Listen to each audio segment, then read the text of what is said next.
Why are people ignoring real estate agents on social media? So why is that? We all hear we should be on social media. We need to do social selling. We have to be on Twitter, on Facebook, on LinkedIn. And we're posting stuff. In fact, we're posting it at an alarming rate. Here are the statistics. Real estate outposts almost every other industry by at least double. Yet, the engagement, that's the top one up there, real estate, is the absolute lowest. What are we doing? Are we doing the right things? Is there something else that we could do instead that would be better? Because the facts are that using the internet and social media to sell is working today. It works for many industries, and it should work for real estate too. So we have to fix the problem. And the reason I've asked you to bring your tablets and your laptops here is so that you can follow along and do a little bit of multitasking. When I mention something, you might want to take a look at what I'm talking about on your own computer, especially in regards to your own Twitter, Facebook, LinkedIn, etc. Before I start with what I'd like to teach you, I want to know what you'd like to learn, and hopefully the two will sync up.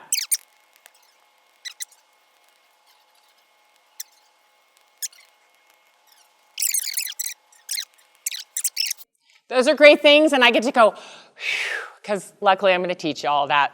It's when salespeople use social media to interact with their prospects. Interact with their prospects, not push messages out. Interact together. They interact with their prospects to build relationships. That's what you know. That's what you've been taught from the day you started in real estate, right? Didn't everybody tell you? Build relationships, build a sphere. That's what they tell you. Get to know people, grab them in your arms. That's what you're doing on the internet. So I was just having an interesting conversation with this young lady right here, Lisa Prince. I'll just out her right now. She just said, I don't want to do social media. Can't my assistant do it for me? And I said, would you send me out to a networking event to impersonate you? Hi, I'm Lisa Prince. Would you like to do real estate with me? Not really. She's looking at me. Wait a minute, aren't you Alice Hyman? You just said you were Lisa Prince. So should I impersonate you in public? So why would I impersonate you online? That's crazy. See, I think what's missing here is the understanding that social selling is networking. You do your own networking. You go to your family parties and network and socialize. You go to real estate functions and network and socialize. You go to chamber functions. You go to places where your customers might be and you network and socialize and get to know people and build relationships with them. Now we're just taking that online. It's no different. If you wouldn't let me impersonate you in public, then you shouldn't let me impersonate you online. Now, that's not to say there aren't ways to automate things. I do, and I'll share them with you. And it's not to say that I don't have a social media director. I do. And she does post things. But it's my business. It's my strategy. And I have some help implementing it. But she doesn't go, when you send me a LinkedIn, she doesn't go there and answer it. I go there and answer it. Because I want to know you. Because what good is it for me to have a whole bunch of connections that I don't know? How many of you have big lists of people you don't know? They're called cold call lists. Anybody have any of those? And how many of you love, and that's the first thing you do every day because you love it so much, you pick up those cold call lists and you can't wait to get on the phone and call those people. Tell me, how many of you do that? Nobody. Even the best cold callers that I know would rather be walked into a deal, would rather be introduced to you than have to pick up a phone and call somebody they don't know who doesn't know them, who doesn't know them, like them, or trust them, and try to get them to stay on the phone and see if they want to sell their home. So why would you do it the hardest way humanly possible? Why not do it the easy way? Why not network and build relationships? That's really what this is all about. So if you can get it into your head that this is networking just like you would do in person, the whole thing becomes a different game, and it's easy. So we're going to walk through how you're going to do this. So what this is a crucial way for you to communicate. This is a way for us to communicate too. We can talk, we can have coffee, we can go to lunch, right? We can do all those things. I can stop by, I can send you a card, I can do a lot of things to communicate with you, and I can communicate with you on social media. It makes it easier, in fact, because if I had to visit with each one of you and stop by every one of your offices to chat with you on a weekly or monthly basis, I wouldn't be able to do it. But on social media, in probably 3 hours, I can touch every single one of you. Probably in less than 3 hours, I could touch every single one of you. Send you a nice note, send you a little article, give you a compliment, congratulate you on your new grandchild, your new baby, your new house. In probably less than 3 hours, I could touch every person in this room, which I could never do in person. So this is extremely valuable. So you say, how am I getting the time? I don't want to do it. I don't have the time. You don't have the time to stay in touch with me, the person who you next want to sell my house? You don't have the time? I don't understand that. Do you have the time to drop me a card? Do you have a time to have a coffee with me? Do you have time to have lunch with me? You have time to get on my Facebook page and click like? Of course you do. So why is it important to real estate? You have a unique situation.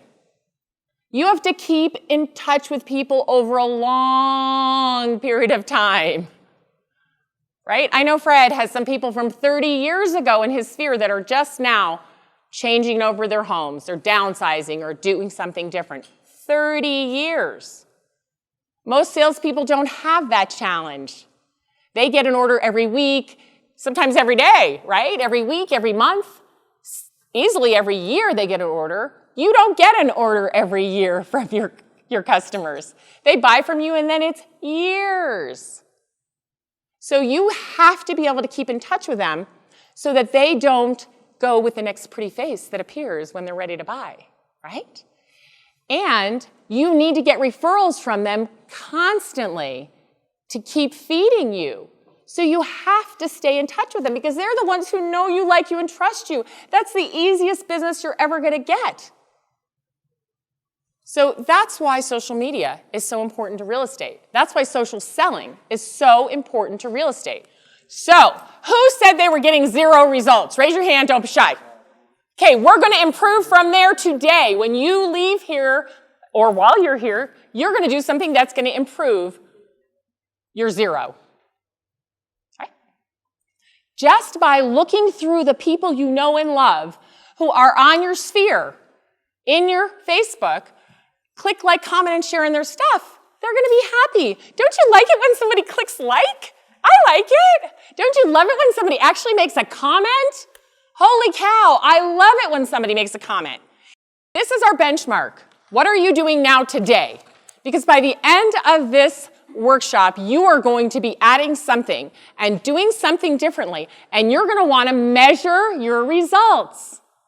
And how are you going to measure results? Engagement. If more people are engaging with you, if they're coming to click, like, comment, and share on your page because you did that to them, right? It's a reciprocal society.